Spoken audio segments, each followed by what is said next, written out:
여러분 안녕하세요. 오늘은 이제 박 목사의 문화살롱 첫 시간입니다. 이제 다들 살롱이라는 뜻에 의아해 하실 텐데요. 이 살롱은 프랑스 단어입니다. 이 살롱은 17세기, 18세기 프랑스 상류 사회에서 발생된 귀족들의 정기적인 사교 모임이라고 볼 수가 있습니다. 이 처음에는 살롱이 이렇게 시작했는데 나중에는 살롱이 확장됩니다. 그래서 남녀와 신분의 벽을 깬 대화와 토론의 장이 된 것이죠. 결국 이 살롱이라는 이 사교적인 모임이 새로운 문화와 새로운 공간을 낳게 된 것입니다. 대부분의 살롱은 오후 2시에서 밤 10시까지 문을 열었다고 합니다. 그리고 이곳에서 사람들은 문학책을 읽고 때로는 음악을 들으며 미술 작품을 감상하면서 그렇게 서로 토론하고 서로 그렇게 이야기를 했다고 합니다.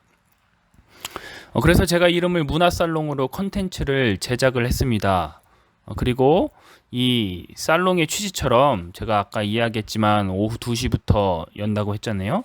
그래서 오후 2시에 컨텐츠를 개방하려고 합니다. 매주는 어렵고 한 달에 한 번 정도는 개장을 하려고 하니까 여러분들 많은 관심 부탁을 드리겠습니다. 그리고 특별히 이 문화살롱은 제 얼굴이 등장하지 않습니다. 끝까지 제 얼굴이 안 나오는 컨셉으로 그렇게 하려고 하니까 여러분들 많은 관심 부탁드립니다. 오늘 첫 문화살롱은 진격의 거인 애니메이션입니다. 이 경건한 성암 청년부 여러분들은 잘 모르시겠지만 사실 굉장히 인기 있는 애니메이션입니다. 내용은 이렇습니다. 평화롭게 살던 인류에게 어느 날 갑자기 정체불명의 식인종 거인이 생겨나기 시작했습니다.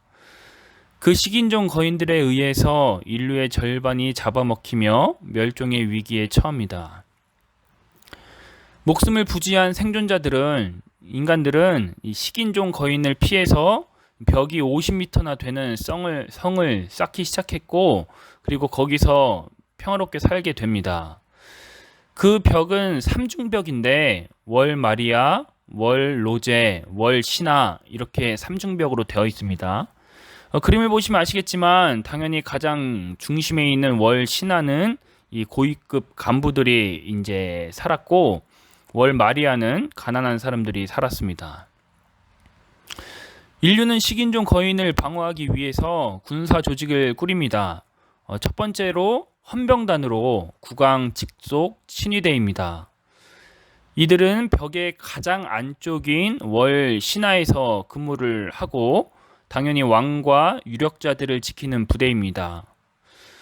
두 번째로는 주둔병단입니다. 이 가장 큰 규모의 조직으로 벽 안쪽의 치안을 담당합니다. 우리로 따지면 경찰과 같은 그러한 임무를 하는 것이라고 보면 됩니다. 마지막으로는 조사병단입니다.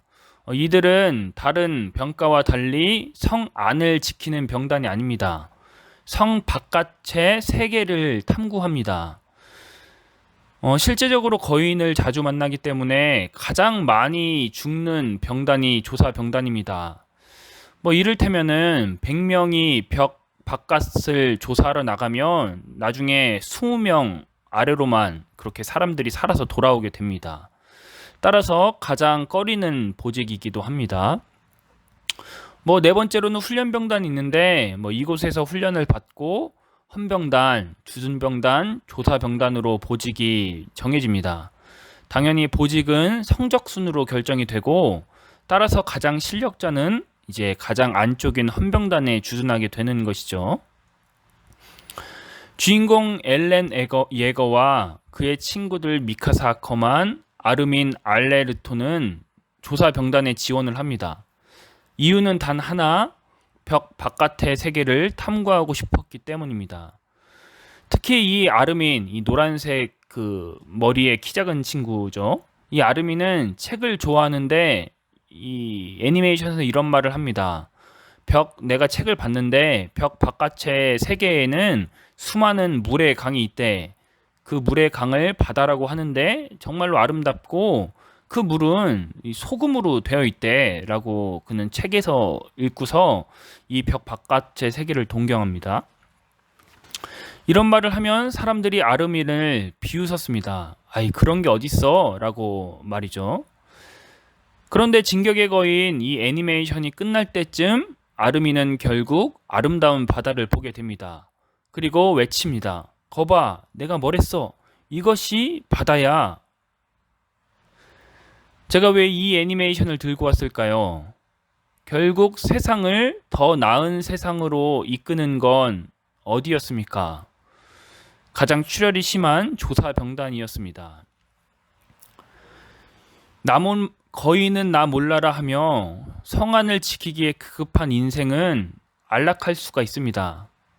헌병단은 벽의 가장 안쪽 월 신화를 지키기 때문에 가장 안전하고 경제적으로도 넉넉했을 것입니다. 하지만 그들은 세상을 바꾸지 못했습니다. 결국 세상을 바꾼 건 목숨을 걸고 벽 바깥 세계를 탐구했던 조사병단입니다. 물론 그들의 출혈은 상당했습니다.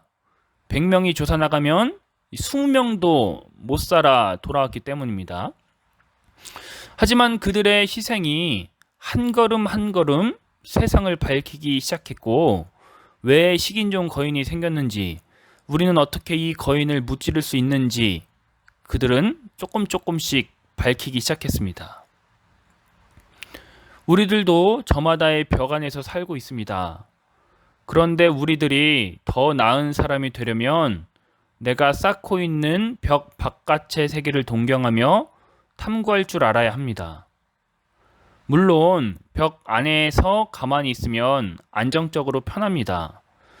하지만 우리를 성장시키는 건 벽 안에 없습니다. 벽 바깥의 세계로 나아가야 하는 것이죠. 물론 큰 출혈이 있을지도 모릅니다. 하지만 그 발걸음만이 세상을 밝힐 수가 있는 것입니다. 여러분들 우물안 개구리가 되지 마십시오. 그냥 내 것을 지키기 위해 급급한 인생이 되지 마십시오. 더 큰 세상을 꿈꿔 보십시오. 이 아르민처럼 바다를 보고 싶으면 여러분들 바다를 보기 위해서 큰 출혈을 예상하며 그 거인이 득실거리는 그 벽 바깥의 세계로 나아가 보십시오. 어려움은 있겠지만 반드시 그 큰 세상을 꿈꾼 것이 결과적으로 이 세계를 아름답게 바꿀 수 있는 것입니다. 이번 한 주 사시면서 여러분들 벽 안에서 꽁꽁 감춰서 산다면 비록 거인들이 득실거리지만 아름다운 세계를 감상할 수 있는 벽 바깥으로 여러분들 전진하는 사람들 되시기 바랍니다. 이번에는 문화살롱을 제가 새벽에 새벽에 이제 제가 열었는데 다음부터는 제가 이야기한 것처럼 오후 2시에 제가 열려고 합니다. 혹시나 월요일날 새벽에 이제 알쓸 신잡이 안 올라가면 오후 2시에 문화살롱이 올라가겠구나 여러분들 생각하시고 이 불규칙적으로 올리려고 합니다. 여러분들이 많이 기대해 주시기 바랍니다. 그러면은 다음 주에 여러분들 뵙겠습니다.